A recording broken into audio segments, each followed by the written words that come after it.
Today, I'm going to share my vision for what a future K-12 classroom would look like, especially as instructional design and learning theories continue to evolve.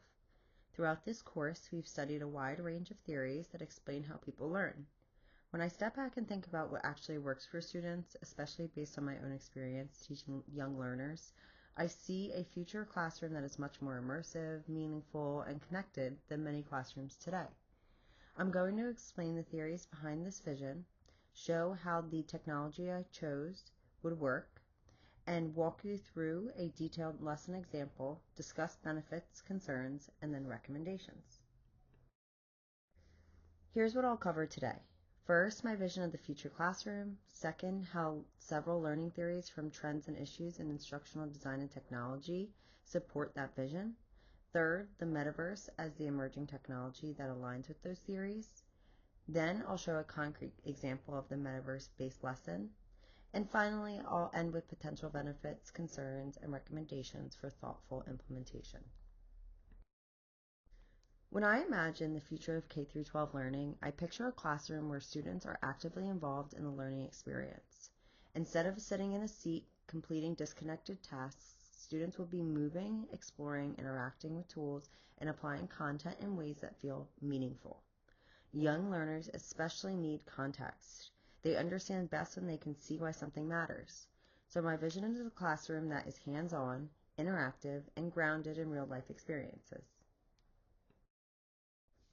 This definitely looks very different from many traditional classrooms. Right now, a lot of instruction relies on seat work, worksheets, and tasks that aren't connected to anything really meaningful.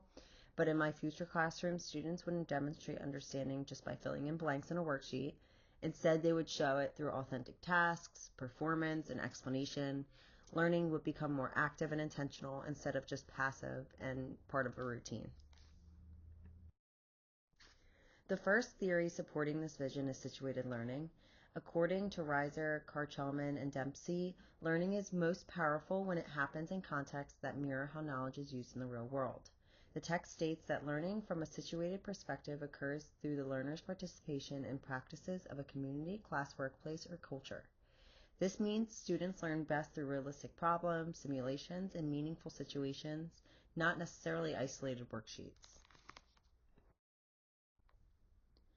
Constructivism is another important piece. The text explains that learners make meaning out of what they encounter, which means understanding develops through exploration, experimentation, and discussion. Constructivism shifts the teacher's role from delivering information to guiding student thinking so that students can build knowledge through doing, not just watching the teacher essentially teach a lesson at them. That aligns perfectly with the future classroom that I'm envisioning. Connectivism is another theory that fits naturally too. Students today learn through networks, peers, tools, online spaces like social media, interest groups like clubs.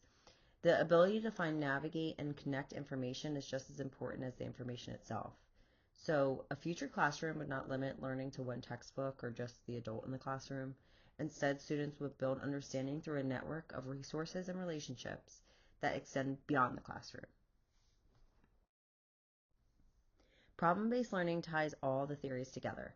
In problem-based learning, students work through real problems that don't have one clear answer. So the textbook explains that effective learning involves active investigation and applying knowledge in situations that resemble real-world conditions. So essentially, they are investigating problems that they could see in the real world outside of the classroom environment. Students collaborate, research, test ideas, they revise their thinking. So it really mirrors how adults in the real world solve their problems. So how does the metaverse fit? Well, the emerging technology that we studied this semester best supports my vision. So not only is it really just a futuristic view of how we are able to use technology, but it's actually an immersive space where students can interact with content from the inside. So the metaverse blends virtual spaces, tools, and environments and interactions into one central environment. Students can walk through, manipulate objects, observe changes, and collaborate with their peers. So it turns learning into an experience rather than just a passive lesson. In the classroom, the metaverse could act like an interactive lab or basically a digital field site like a scientist would be visiting in the real world. Students could explore environments to try to investigate a problem and come up with a realistic solution. So they're not imagining the concept, they're actually inside of it.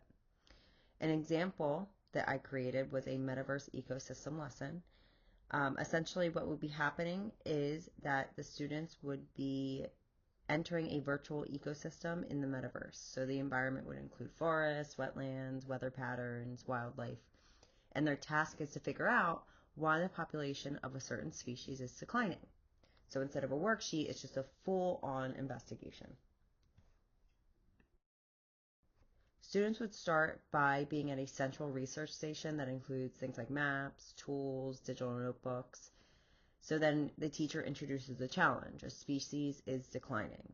Their job is to figure out why, and the teacher doesn't necessarily walk them through the steps. They get to choose how they begin based off their observations in the metaverse. So learning becomes entirely student driven. Then they can spread out across the environment. They can do things like test water quality, track predators, look at plant distribution or weather patterns. So everything they do generates real data inside that metaverse, inside that environment. And students learning by observing, experimenting, and recording patterns is essentially the way scientists actually do in the real world. In the metaverse, one of the best parts of this technology is the ability for collaboration. It feels natural, it's inside the world, they can leave markers for their peers in this specific activity, they can compare findings, they can discuss patterns. So the teacher then moves through the world with them, asking questions that guide deeper understanding. So everyone's essentially working together in the same environment towards the same problem, but they may be taking different approaches and just collaborate together. Once the students are finished exploring the metaverse and the natural environment that was created, then they can return to the research station that I spoke of earlier to analyze their data. So graphs and logs that either were generated by the system or they generated themselves based off of what they found. They can replay environmental events that happen, so through recordings or screenshots, compare evidence. This is where they're able to synthesize everything they've discovered and start forming a conclusion based off of their evidence, not just essentially guesswork. They're in the environment, they're doing it themselves, they're investigating like scientists.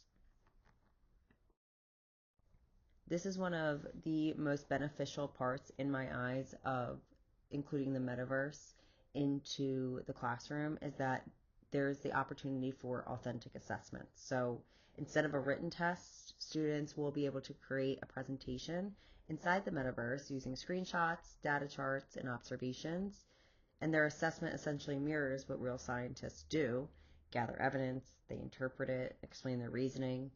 So it's meaningful learning rather than just memorization and reciting facts on a piece of paper.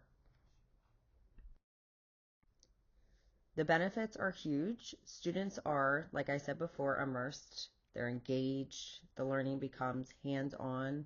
Although it's in a virtual environment, they're still being able to walk through the environment. Collaboration is built into the program. As a teacher, I can observe their thinking in real time. It transforms how students interact with their content. It overall just changes the game of learning. It makes it so much more enjoyable for them as they're able to actually experience what's going on rather than just hearing or watching it on a video. Now, with everything new, there are definitely some concerns, and they are valid. First and foremost, not all schools have the access to the required technology. This could be a huge issue because if not all schools have the same access, then that creates a digital equity issue. Additionally, teachers need training and they need confidence when they're going about implementing this in their classrooms. At first, to teachers, this might feel like something that is totally out of their realm and way too overwhelming for them to even handle or be able to implement for the students. So training is crucial.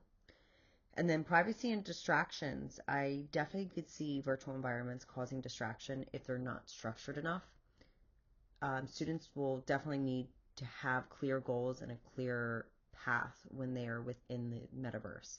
Otherwise, I could see some students going off and exploring things that aren't necessarily important to the lesson, or maybe just collaborating in a sense of just hanging out and talking with their peers within the metaverse, almost like a video game.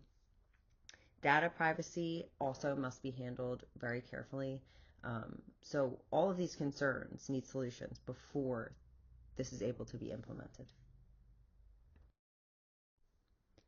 So in response to that, I do have some recommendations, and I'm going to start for recommendations for the school itself. The schools need to definitely start small and begin building those blocks piece by piece, not everything all at once. First and foremost, they need a strong infrastructure, reliable devices. They need to make sure those policies for data privacy and responsible use are in place, and they need to ensure equity so that all students have access to this immersive learning, not just some. Otherwise, it creates a disparity. My recommendation for designers is that they need to prioritize simplicity and accessibility. They need to make sure that the interfaces are intuitive so that they are able to work within the classroom environment for what they're meant for. And they need to make sure they include things like prompts, guided pathways, and visual data analysis to be built in, so that way the teachers aren't scrambling and trying to do that outside of planning this entire lesson. Developers must be transparent about data and safety too. It can't be beat around the bush. They need to be totally upfront about what that means when they're using the metaverse. So my final takeaways: in the end, the metaverse is a tool. The goal is deeper understanding, stronger engagement, and more meaningful learning experiences, which is definitely possible with this tool if it's implemented correctly. The learning theories that I've mentioned and that we've studied, just to mention a few: situated learning, constructivism, connectivism, and PBL, the four that I mentioned within my final project, all point toward immersive student-centered instruction. When implementation is intentional and supported, the metaverse can definitely help bring that vision to life. It's just going to take some effort on everybody's part to work together to create that goal.